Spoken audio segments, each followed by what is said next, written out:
Okay, welcome back to Introduction to Sociology, Summer Series, Summer A.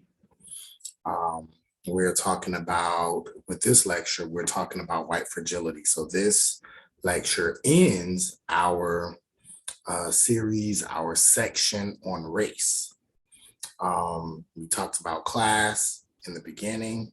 Well, not in the beginning, but out of the triumvirate of the sociological triumvirate, race, class, gender. We first talked about social class. Social class really kind of is linked, I think, to all of these, race, gender, and sexuality. A lot of the protests and resistance that goes on in terms of, people fighting for equal rights in all of those spaces typically boils down to some form of economics, some form of economic equality, or um, some form of having equal access to resources. So that's typically why I start with class. But we've been talking about race for a while, and so this is where we will end it. We've talked about race in terms of Black people and the Black-white binary, and how um, the politicization of Black bodies is kind of what started the construct of race and the way in which race has been socialized and politicized in our society. Um, Obviously, over time, particularly within the 20th century, you have more and more races coming into the country. And so race then gets even more complicated. But essentially, what you have is with the first time we really talk about race in sociology, um, or in academic disciplines, period, particularly within the US context, is with Du Bois, with Souls of Black Folk, the Philadelphia Negro, etc., looking at race scientifically, uh, in a non or in a way that's not as biased as the scientific racism that preceded it. So we talked about that, and we talked about Fagan and systemic racism and all these other things. One part of the race dialogue and the race discourse is something that some professors try to stay away from, some actually center it. I think it's necessary, especially when you enter into a predominantly white institution, or if you teach at a predominantly white institution. I do think that the importance of whiteness is something that needs to be addressed in a sociology class or in a race class.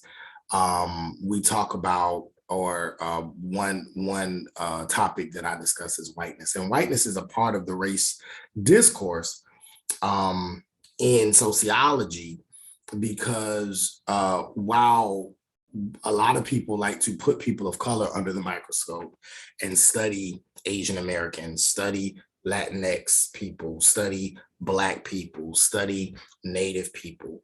A lot of people don't like to study white people because they feel that white people need to be the ones to study folks and try to figure out who they are and what they are, and then come up with conclusions.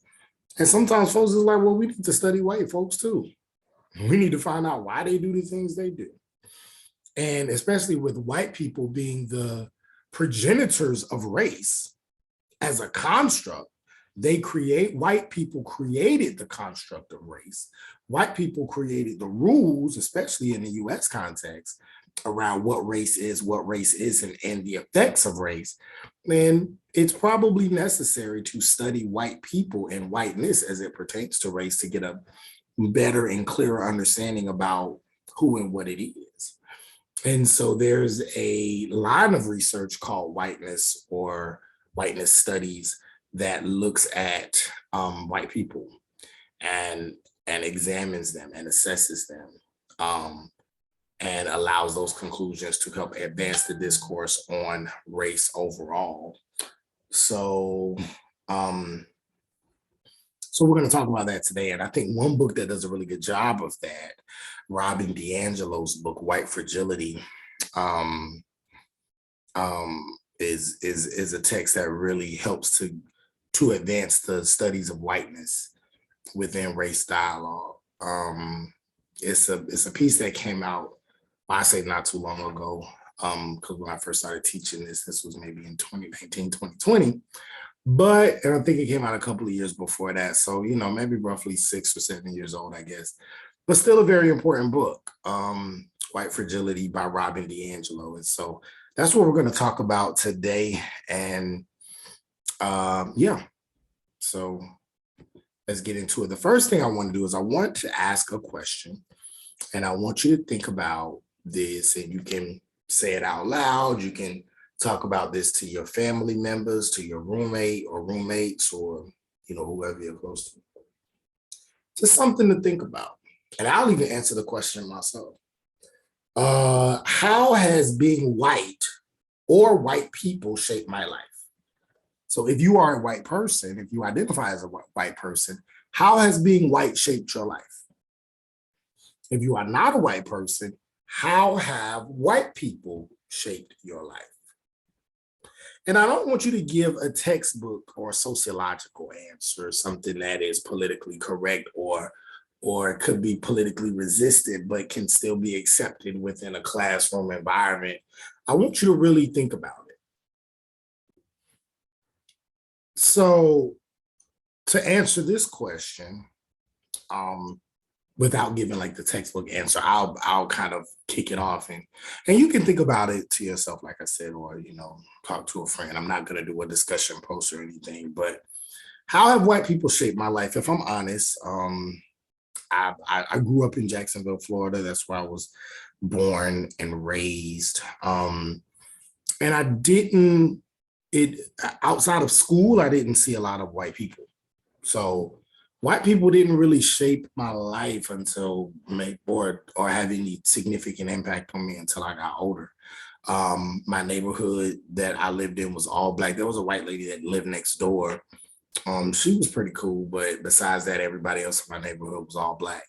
The church that I attended was all Black. The people that I was around was all Black. My family was all Black. The side of town that I lived in Jacksonville, I don't remember seeing a whole lot of white people on that side of town.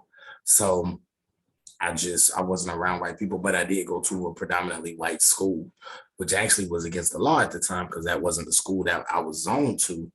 But this is the early 90s. And so the laws weren't as strict about that at the time. Now my parents probably would have went to prison, but at the time they weren't as strict. So I was able to, get an education outside of my neighborhood. And my parents didn't want me to go to the school in my neighborhood because it wasn't that great of a school. So that's why I saw a lot of white people. But I had bouts of racism. I had, being called the N-word or being called Black boy. That happened when I was young. But I don't remember a whole lot of situations where white people really shaped my life outside of outside of maybe like my white teachers. I had some white teachers, but they didn't really pour into me. They didn't do anything significant. I can't think of anything actually. I had a neighbor who was white, and she was really nice to me. That was probably the only time when I became a young adult, that maybe a teenager, that I had positive interaction. And this is just my experiences, that I had a positive interaction with a white person, because a lot of my teachers kind of either ignored me for the most part. It wasn't like good or bad. It was just kind of indifferent, or they would like do negative things. They would say negative things, like tell me I wasn't going to be anything, or say I was trash, or I got into a fight with one of my teachers because they were aggressive with me. So and all these were white teachers. So, but that happened when I was a teenager, maybe like late middle school to high school, something like that. So I didn't really have any. I can't remember, besides that neighbor, who's a really nice lady. I don't remember having a whole lot of like positive, in-depth interactions with white people in my life. And then when I went to college, I went to a community college for the first year, and then that was a little different. And then I had a white friend and from high school, and she was real cool, and we were really close. And then, but then after that, I think that was the only time. And then after that, I went to a black college, and so I went to black colleges after that. And then after that, I moved to Atlanta, which is very it's a predominantly black city. So I didn't really interact with white people again until maybe in my like mid to late 20s, 30s, going into my PhD program. And then the interactions were mixed. So again, it was more indifferent, either that. But then every once in a while, I might interact with a white person that was really, oh no, I'm sorry. In grad school, I had a white professor who was really influential in helping me achieve academic success. Her name was Dr. Mary Twining, and she was a really nice lady. Um, besides that, I don't think I had a whole lot of like extraordinarily positive interactions. It was either indifferent or it was negative. Not until I became more of an adult and I became and started to advance in my career. And so, yeah. So to answer that question, how has white people shaped my life? Not much from a personal standpoint. Not in like, except for the few that I had, not in like in a very positive way, but I've learned a lot from some of my negative interactions with the police and, being arrested or, I've had plenty of them type of situations where I had negative interactions with the police and being harassed and stuff like that. But I've learned a lot from the negative part. So maybe that shaped my life. That has helped to inform my experiences and the way I teach sociology and research sociology and fight for rights and participate as an activist in my community. So maybe it shaped my life in that way, but that's the only way I could think of. So that's my experience in terms of whiteness or white people and how that has influenced my life. So yeah, I don't know, kind of think about it, how has whiteness, how have you being a white person shaped your life? Or if you're not a white person, how have white people shaped your life? For good, bad, indifferent, you know, depending on your experience. All right, with that being said, we're gonna go straight into the next slide. It's not long, so this probably won't be as long of a lecture as some of the other ones, but and sometimes I give an assignment with this, but since you have an exam, um,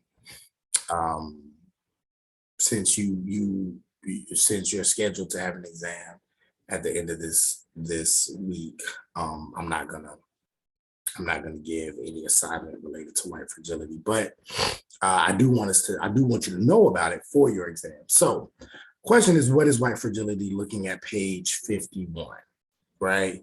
What is white fragility? So when studying white fragility, if we look at page 51, we see that it says, to understand how white people become so difficult in conversations about race, we need to understand the underlying foundation of white fragility, how being white shapes our perspectives, experiences, and responses. Every aspect of being white discussed in this chapter is shared by virtually all white people in the Western context. Generally, in the US context specifically, at the same time, no person of color in this context can make these same claims. And if we go to, I think it's on page, okay, here we go. In looking at this notion of white fragility and reading the beginning of it, we see that the fragility part of white fragility basically is what Robert DiAngelo calls the fact that it takes very little to set white people off or to get white people upset. So the fragility of whiteness is this idea that when race comes up in conversations, why is it that white people get so fragile? Why is it that it takes so little for them to get set off? Even if someone says something like Black Lives Matter, right? Nowadays it's not as, taboo of a phrase, but when Black Lives Matter first became a popular phrase and a popular organization, people were upset that somebody just said that these specific lives should matter. Nothing, extravagant, nothing. It's not saying matter more, matter less. These people should matter so much that they should have power over others. It's just saying these things should matter. But that simple phrase set a lot of white people off.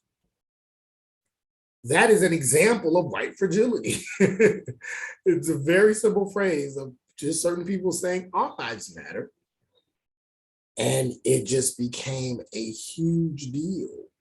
And so Robert DiAngelo is saying, why is it that white people get so angry off the simplest things when it comes to race? And so essentially, that's what white fragility is. It's the study of race and the simple things that upset white people when it comes to race and why white people can become so fragile and how they become so fragile when it comes to discussing race, white people, and whiteness, right? Let's see. Let me make sure I am on the right path. Okay, cool. All right, just want to make sure I wasn't missing anything. Okay. And so what does it mean to be white, according to Robert DiAngelo? Well, as you read the chapter further, you find that to Robert DiAngelo, whiteness means to belong. To belong. To belong to something, right? If you are a white person in the United States, you belong to some group. There is some identity that you can connect yourself to, whether you feel as though you belong to the United States and you sing the Pledge of Allegiance and you sing the national anthem, or if you say, well, I don't belong to the United States because I'm actually Dutch, or I'm actually French, or I'm actually an Irishman. So you can trace your ancestry back there. And then there's a whole history there. There's a whole lineage there. You can trace your history back to some events, some buildings, an actual place where you were born, a place or a village where your family is from, right? This could be a place of excellence and riches and wealth, or it can be a poor place, but at least you can identify yourself and belong. You know that you belong somewhere. That is what whiteness says. That is what whiteness is.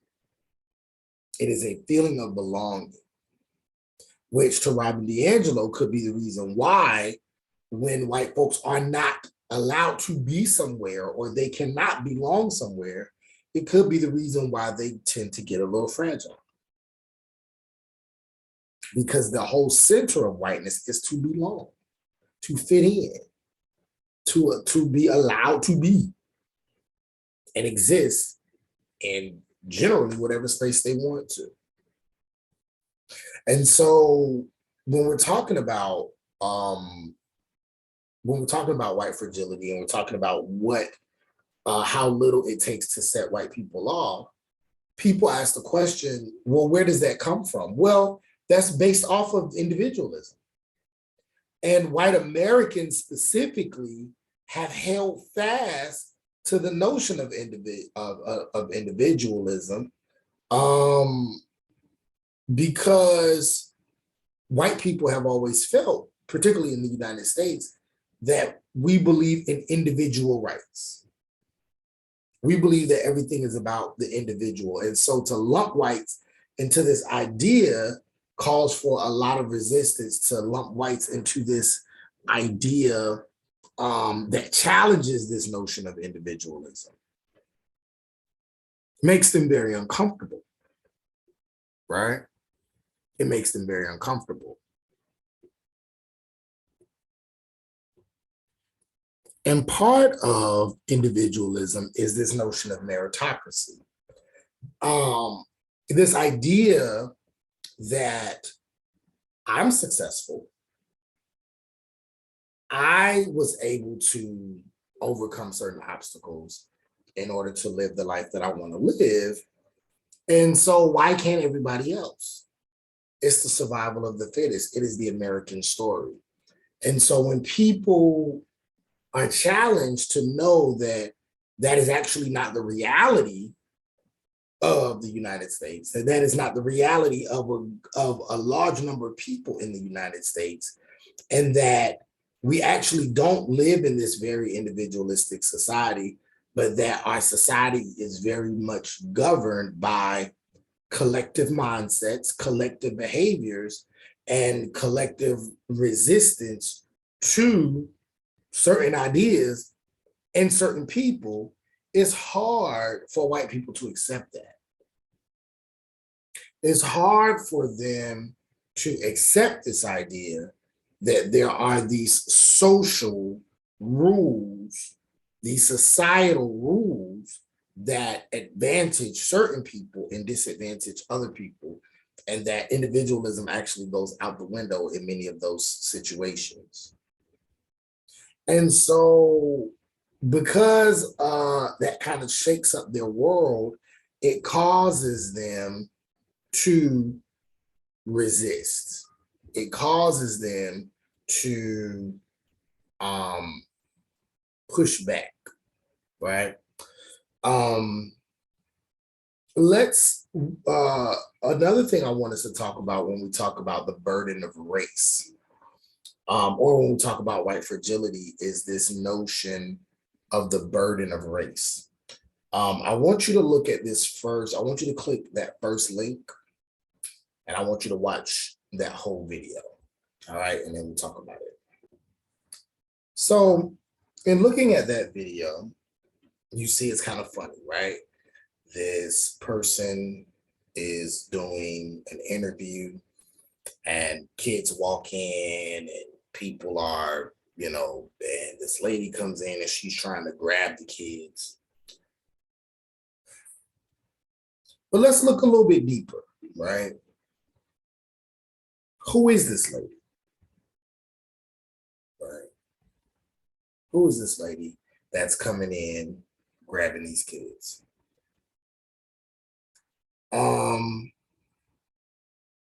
When people were looking at this video, and obviously it's supposed to be comedy, a lot of people assumed that the woman who ran into the room to get the kids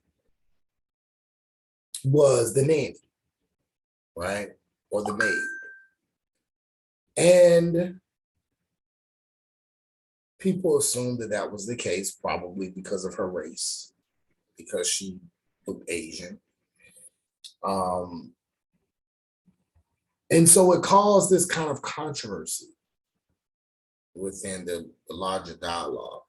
Let's click on that next link and start where it says 4 minutes and 26 seconds and watch for a little while, maybe for about a minute or two, and then we'll come back. Okay, so now coming back, we see that this woman was his wife. Well, people assume that this woman was the maid or was the babysitter or something of that nature. And so this goes back to what Robin DiAngelo talks about when she's talking about being free from the burden of race. If we go down to page 54,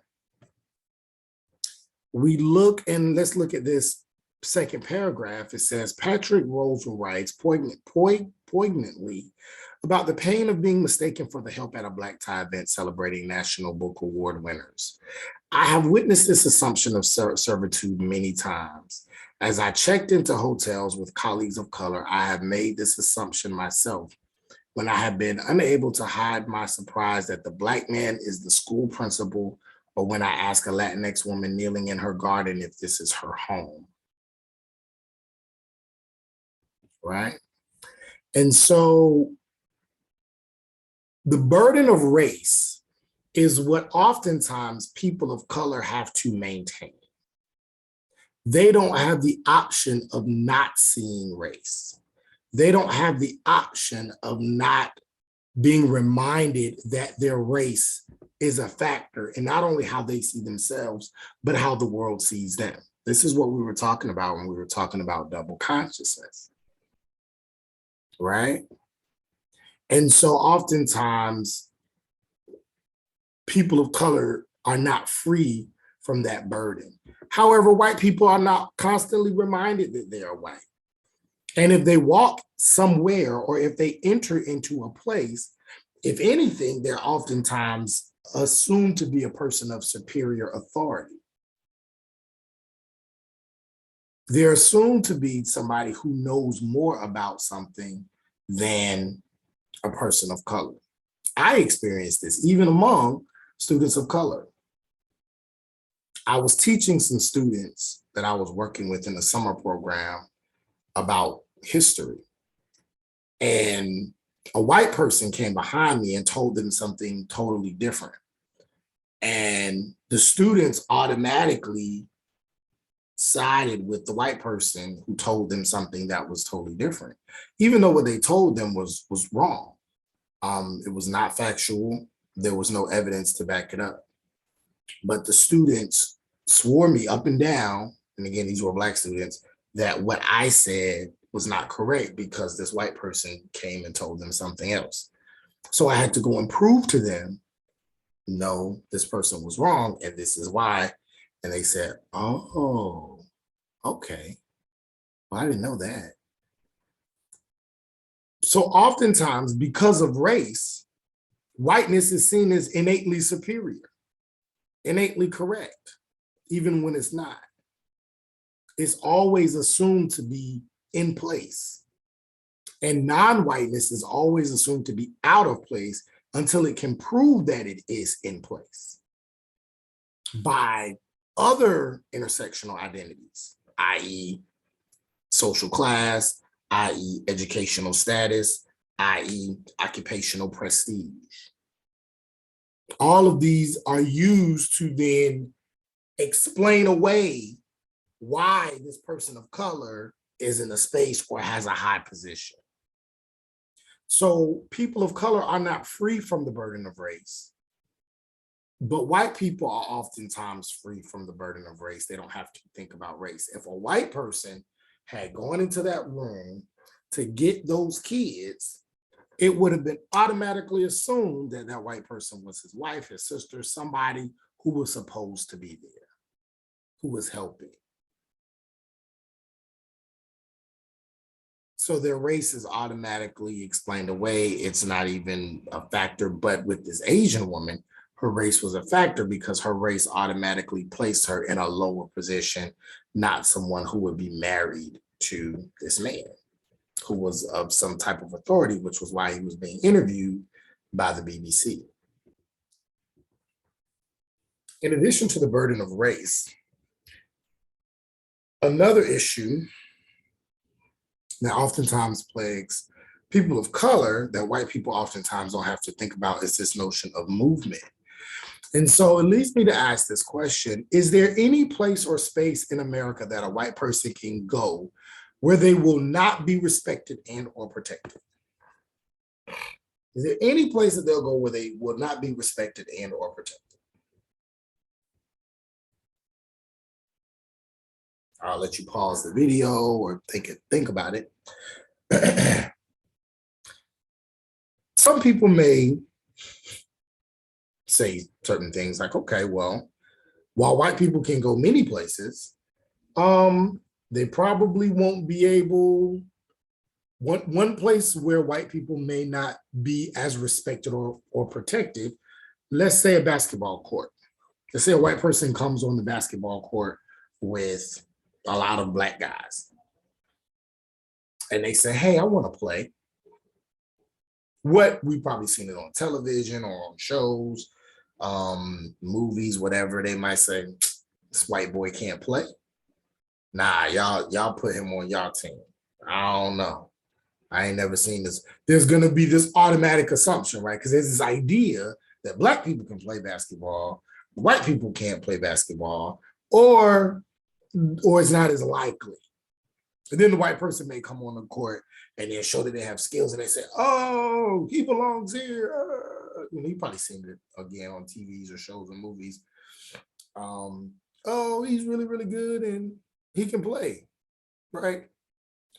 Some people may say that's a place where white people aren't respected or protected, right?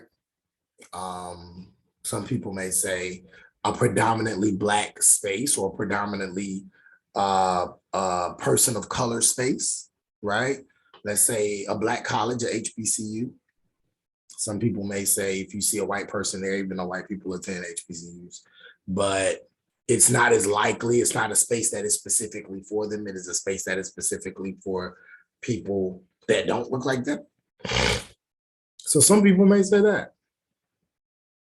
And while I may understand that response, the fact is that in all of those places and spaces, while they may not be respected, right? While that white guy may not be respected on the court unless he shows that he has skills, maybe, or there may be a place where a white person can go and they may not be respected by the people of color in that space.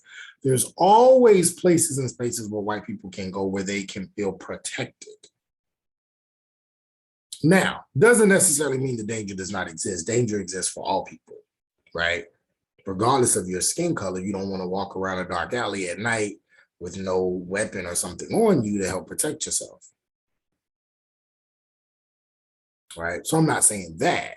What I'm saying is that generally speaking, white people have an entire system, a law enforcement system, a criminal justice system that has shown time and time again that for the most part, white people have an advantage. Meaning, if a white person does go into a space where they are disrespected by people of color or they are mistreated by people of color, they can always do what? Call the who? Police. And when the police come, the likelihood that a white person will be respected, will be listened to, will be heard, their stories will be believed, is much higher than a person of color. And that's just, the truth. Even a lot of white people understand that. That is why many of them, especially during the Black Lives Matter protests and movements, they will put themselves in positions where they could advocate for or stand in the line of fire between police and protesters because it was less likely that a white person may be hurt in those situations, right? Those people who believed in that movement because they understand this, right? They understand what Robin DiAngelo was talking about. And so there's this certain freedom of movement that white people tend to have that people of color understand that they don't have. Black people, Latinx people understand we can't just go anywhere. You find us in this certain neighborhood, there's going to be a problem. We can go in this neighborhood, but we'll probably get pulled over. We'll probably get harassed. We'll get questioned. It happens to people of color all the time. It happened to me, it was like last summer. I went to vacation in LA. Me and some friends got this really nice beach house in Santa Monica, paid cash, paid for it. It was done. All we did was drive up to the beach house, got ready to take our stuff inside. And somebody immediately said, hey, what are you doing here? Why are you here? Are you supposed to be here? Questioning us as if they had a right to question us. They were not the police. They were not any type of authority figure, but still felt like they had to question why we were there. We were all black. And then I didn't feel the need to answer this person's questions, but a friend of mine did. And they said, "Oh, I'm sorry. I didn't know. Just people have been parking here and I just didn't know." But again, the likelihood that if we were of another color or another race, would that person have questioned us? Well, we don't know for sure. But that is something that people of color oftentimes report. They're often questioned when they are in certain neighborhoods, certain places, especially places that are seen as high caliber or expensive. And then they're often questioned. Why? Because they don't have the freedom of movement that white people have when it comes to places and spaces in America. A couple of articles and books that deal with this, a book called Spatializing Blackness, talks about that. Another article called Jim Crow State of Mind presents this notion of bodies out of place, which talks about what happens when Black bodies are out of place and not where they're supposed to be. And it makes reference to the McKinney pool incident. I don't know if you heard of the McKinney, Texas pool incident, but feel free to Google that or put it on YouTube. It's quite horrendous. Okay. Also, let's look at this notion of white solidarity, right? Let's look at this notion of white solidarity. It is on the bottom of page 57. And it says, white solidarity is the unspoken agreement among whites to protect white advantage and not cause another white person to feel racial discomfort by confronting them when they say or do something racially problematic. So basically what white solidarity is when white people are around their friends or around their family, and a friend or a family says something that is racist, that is discriminatory. Oftentimes it's said in a joking way. And the white person who's looking on is listening. They don't respond in a negative way. They just kind of listen and don't say anything. They may not laugh at the joke, but they don't check the person. Because of what Robin DiAngelo says, this unspoken agreement among whites to protect the white advantage. And they don't want to feel discomfort in front of their friends. They don't want their friends to be uncomfortable. And deep down, they want to protect white advantage, even though they feel bad because they know that what was said or what was done was wrong. But they don't say anything. This is something that white people participate in a lot. Even if we want to make it a gender conversation. Men, how many of us do that? We're around other men that call women out of their names, that make lewd remarks about women. And we may not like it, but we don't say anything. We don't want to come off like a goody two shoes or come off like someone who's bringing down the mood if someone makes lewd comments about women or about women's bodies. So we just don't say anything. Well, white solidarity is the same way. Oftentimes it happens over the holidays. Family members may get together, old family members, young family members, family members from all different walks of life and all different beliefs. And around the Thanksgiving table or around the Christmas table, we may hear a racist joke or somebody may make a racist remark. How many of you have ever experienced that? How many of you have ever participated in white solidarity? I know all of us have probably participated in male solidarity, which is similar in the context of gender. So I'm pretty sure all of you, anybody here who identifies as white, has probably participated in it in one way or another. Best thing to do, though, is now that you understand it, to not participate in it. If you hear something that is negative about a person of color, you say, I don't really like that joke. It's not really my thing. I don't think that's right. I don't think that's fair. I don't think we should say things like that because those have really harmful effects on those people. Same way in the context of gender, men need to speak up. If a woman is being called out her name, let's come up with a better name for the young lady. Right? Let's find a different way of approaching this. Let's go down to where it talks about the good old days.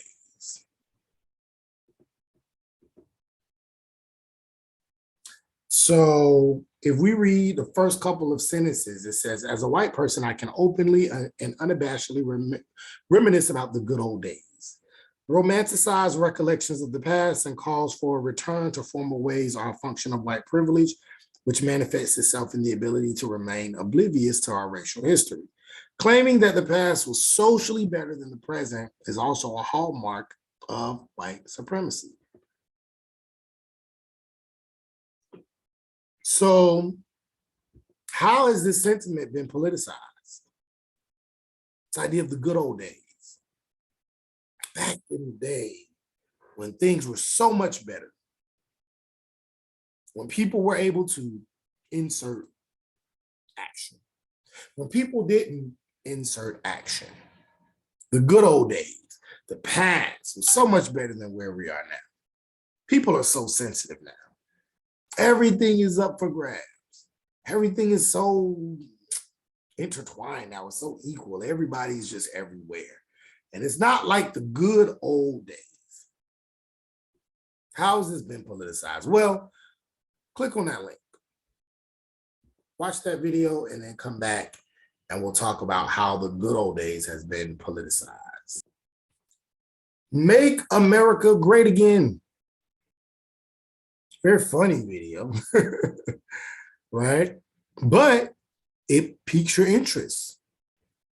When people are saying, well, America was great when it signed the Constitution. It said all men are created equal. Yeah, that was around the same time that 1.5 million people were left in chains, right? Oh, America was great when we won World War II and we became the greatest superpower in the world. Yeah, that was around the same time that women couldn't vote, something along those lines. Well, actually, women could vote, but Black women couldn't vote, right? I was around the same time that women didn't have equal access to education or jobs. Talking about those good old days. See, if you are a person of privilege, if you are a person that has a race and a gendered privilege, then yes, those times were great and you probably would want to go back to those times. If you have a race and or gendered privilege, then you might want to go back to the antebellum South. If you were a Southerner in the antebellum South prior to the Civil War and you were a white male, life was pretty good for you. So yeah, of course, those were some good old days. But were they good for everybody? Nah. There were a lot of people living during that time that would not want to go back to those times. And so when we talk about the good old days, that is again an example of white privilege. That is an example of, well, now that you're bringing up truth and truths and things that have occurred, and you're making me feel bad about the good old days that I want to reminisce on, now there is this white fragility. Now I'm uncomfortable talking about it. Right? And so that is where we see the good old days being challenged. And Make America Great Again is an example of that. Because the question is, well, when was America great? America was great when it signed the Constitution. America was great when it defeated Hiroshima or bombed Hiroshima and Nagasaki, killing majority innocent citizens and babies. Was it great when we fought the war on terror? What is this great America that we're talking about? And who was it great for? That is what Robin DiAngelo was asking. We're not just saying that America wasn't great. Sure, it was great, but great for specific people, great for white people, great for males, great for heterosexuals, great for a certain group.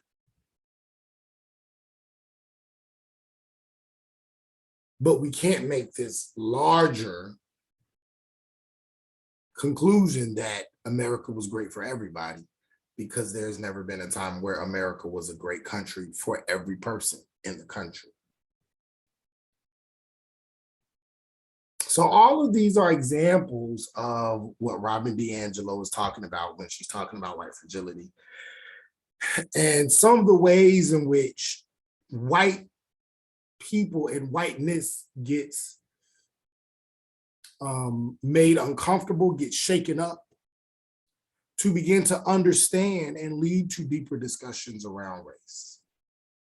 Okay, so we're going to talk about, or you'll see some of this on your exam this Friday, in addition to the other lectures, Souls of Black Folk and Racist America. Okay. So I think you had one assignment earlier this week. That was it.